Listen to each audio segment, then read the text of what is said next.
Oke, Assalamualaikum warahmatullahi wabarakatuh. Waalaikumsalam Waalaikumsalam warahmatullahi warahmatullahi wabarakatuh. Selamat datang di video presentasi tugas filosofi pendidikan Indonesia, topik 2 tentang dasar-dasar pendidikan oleh Ki Hajar Dewantara. Adapun sebelum memulai presentasi, kami dari kelompok terdiri dari anggota.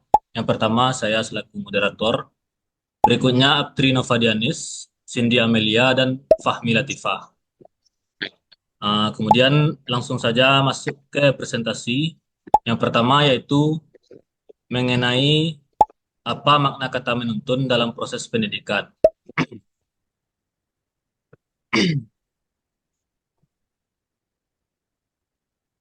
Sebelum kita membahas tentang makna kata menuntun dalam proses pendidikan, terlebih dahulu kita menerjemahkan arti kata pendidikan itu sendiri. Yang mana berdasarkan pidato Ki Hajar Dewantara, beliau menggunakan kata pendidikan pada umumnya, di mana beliau menyatakan bahwa pendidikan pada umumnya adalah sebuah aliran hidup, yang mana tiap-tiap aliran hidup memiliki maksud dan tujuan yang berbeda-beda. Misalkan maksud dan tujuan aliran agama dan aliran kemasyarakatan. Keduanya memiliki maksud dan tujuan yang berbeda, namun keduanya memiliki dasar-dasar atau garis-garis yang sama. Maka, berdasarkan hal tersebut, pendidikan dapat diartikan sebagai suatu dasar atau garis-garis atau sebagai tuntunan dalam hidup dan tumbuhnya anak-anak. Lalu arti kata tuntunan dalam proses pendidikan. Yang mana berdasarkan pemikiran Ki Hajar Dewantara, tuntunan adalah membimbing atau mengarahkan murid tanpa memaksa, yang mana karena pada dasarnya tumbuh anak-anak itu telah sesuai dengan kodratnya. Maka dengan demikian, tuntunan dalam proses pendidikan berdasarkan pemikiran Ki Hajar Dewantara adalah sebagai bimbingan atau arahan secara bijak agar mereka bisa menemukan potensi diri dan memahami pengetahuan dengan potensi yang dimilikinya sendiri tanpa merubah kodrat diri mereka. Selanjutnya, pertanyaan kedua tentang bagaimana kata menuntun dimaknai dalam konteks sosial budaya atau nilai-nilai luhur di daerah saudara, dan apa yang dapat saudara lakukan untuk mewujudkan pendidikan dengan konteks budaya tersebut. Yang akan disampaikan oleh Saudari Aptri Novadianis. Kepada saudari dipersilahkan. Baik, terima kasih moderator. Di sini saya mau mencoba menjelaskan tentang baga- men- mencoba menjawab bagaimana kata menuntun dimaknai dalam konteks sosial budaya atau nilai-nilai luhur di daerah saudara. Apakah yang dapat saudara lakukan untuk mewujudkan pendidikan dengan konteks budaya? Kata menuntun dalam konteks sosial budaya seringkali mengandung makna yang lebih dalam daripada sekedar memberikan arah atau petunjuk. Dalam budaya Indonesia, termasuk dari daerah saya, menuntun sering dikaitkan dengan nilai-nilai luhur yang mencerminkan kebijaksanaan, tanggung jawab, bimbingan penuh kasih, dan penghormatan terhadap orang lain, khususnya terhadap generasi muda. Yang dapat dilakukan untuk mewujudkan pendidikan dengan konteks budaya adalah yang pertama, integrasi nilai-nilai budaya dalam kurikulum. Yang kedua, menggunakan metode pembelajaran kontekstual. Yang ketiga, pemberdayaan kearifan lokal sebagai sumber belajar. Yang keempat, menggunakan bahasa daerah sebagai media pembelajaran. Yang selanjutnya, menghidupkan upacara dan ritual pendidikan lokal. Selanjutnya, menerapkan pendidikan karakter berbasis lokal budaya dan pengembangan materi pembelajaran lokal. Sekian dari saya kembalikan ke moderator. Baik, untuk pertanyaan berikutnya adalah mengapa pendidikan perlu mempertimbangkan kodrat alam dan kodrat zaman. Uh, untuk pertanyaan ini akan dibahas oleh Saudari Cindy Amelia. Kepada Saudari Cindy Amelia dipersilahkan. Baik, terima kasih kepada moderator. Di sini saya akan menjelaskan bagian dari mengapa pendidikan perlu mempertimbangkan kodrat alam dan kodrat zaman. dalam pendidikan saat ini harus mempertimbangkan kodrat sesuai dengan perkembangan alam dan juga perkembangan zamannya.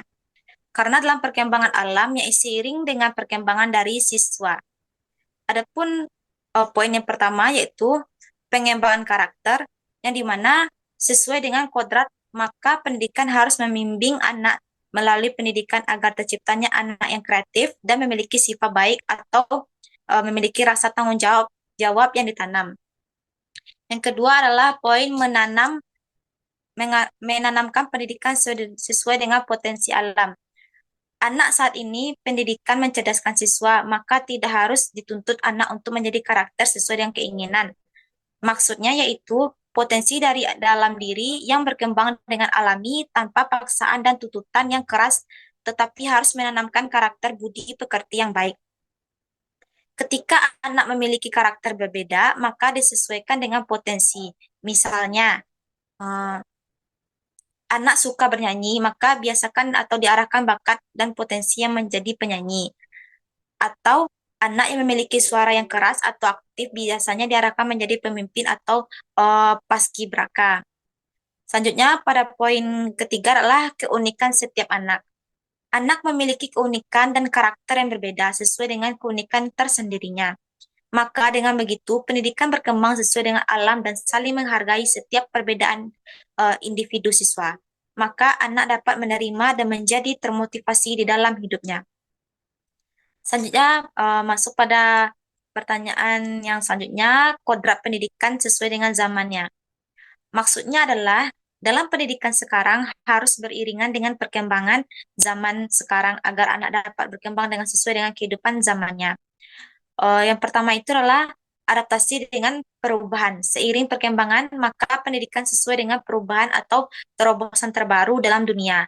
Maka melahirkan anak yang fleksibel dalam terhadap perubahan yang dialami. Yang kedua adalah sesuai dengan perkembangan modern. Maksudnya, ketika dunia berubah, maka keterampilan menjadi berkembang pesat karena menuju kesiapan tantangan zaman seperti menanam teknologi modern. Yang ketiga adalah mempersiapkan masa depan. Perkembangan teknologi sesuai dengan zaman, maka siswa juga mempersiapkan masa depannya. Bagaimana masa depannya? Karena tidak hanya pelajaran di sekolah saja, tetapi skill yang harus dikuasai pada zaman modern yang sekarang ini. Sekian penjelasan dari saya, kembali ke moderator. Baik, terima kasih kepada Cindy. Selanjutnya adalah pertanyaan terakhir, yaitu apa relevansi pemikiran Ki Hajar Dewantara, yakni pendidikan yang memerdekakan murid dengan saudara sebagai profesi pendidik.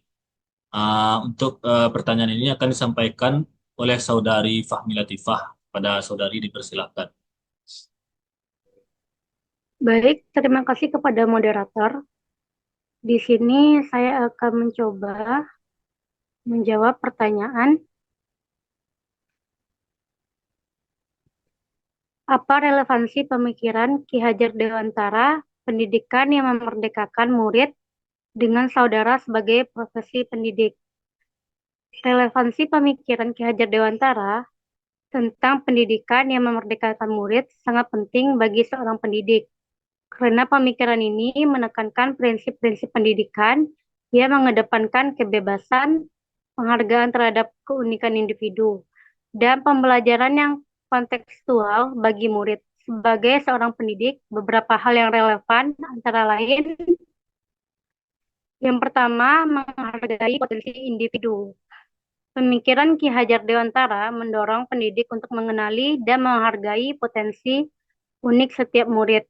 Dalam praktiknya, ini berarti pendidikan perlu menyesuaikan metode pembelajaran sesuai dengan kebutuhan, minat, dan kemampuan masing-masing peserta didik, sehingga mereka dapat berkembang sesuai dengan karakter dan bakatnya. Yang kedua, memberikan ruang untuk kreativitas dan inisiatif. Pendidikan yang memerdekakan memberikan ruang bagi murid untuk berkreasi, berinovasi, dan mengembangkan inisiatifnya sendiri. Sebagai pendidik, penting untuk tidak hanya memberikan instruksi satu arah, tetapi juga memberikan kebebasan bagi peserta didik untuk bereksplorasi dan menemukan hal baru melalui pengalaman belajar aktif. Yang ketiga, membentuk karakter yang mandiri dan bertanggung jawab. Ki Hajar Dewantara menginginkan agar pendidik tidak hanya memfokuskan pada pengetahuan akademis, tetapi juga pada pembentukan karakter yang mandiri dan bertanggung jawab. Sebagai pendidik, kita perlu membantu peserta didik mengembangkan kemampuan berpikir kritis, tanggung jawab sosial, dan kemandirian, agar mereka bisa menjadi pribadi yang merdeka dalam mengambil keputusan dan bertindak sesuai nilai-nilai yang mereka pegang. Yang keempat, pembelajaran yang humanis dan kontekstual. Pendidikan yang memerdekakan tidak hanya berfokus pada capaian kurikulum, tetapi juga pada relevansi pembelajaran terhadap kehidupan nyata peserta didik. Ini berarti sebagai pendidik, kita perlu menyusun pembelajaran yang relevan dengan pengalaman sehari-hari peserta didik, sehingga mereka merasa bahwa apa yang dipelajari memiliki makna dan dapat diaplikasikan dalam kehidupan. Dengan menerapkan prinsip-prinsip pendidikan yang memerdekakan ini, pendidik tidak hanya menjadi pengajar, tetapi juga menjadi fasilitator yang mendukung proses pembelajaran aktif, yang memperdayakan peserta didik untuk menjadi individu yang kritis, kreatif, dan mandiri. Mungkin itu saja jawaban dari saya. Saya kembalikan kepada moderator. Terima kasih. Baiklah, terima kasih kepada Saudari Fahmi Latifah. Demikianlah presentasi kelompok kami mengenai dasar-dasar pendidikan oleh Ki Hajar Dewantara. Selanjutnya, jika ada dari teman-teman ingin memberikan pertanyaan, kritik maupun saran, bisa langsung disampaikan melalui kolom komentar di video ini. Sekian yang dapat kami sampaikan. Saya selaku moderator mengucapkan terima kasih telah menonton video ini sampai selesai. Saya akhiri dengan wassalamualaikum warahmatullahi wabarakatuh. Waalaikumsalam Warahmatullahi wabarakatuh.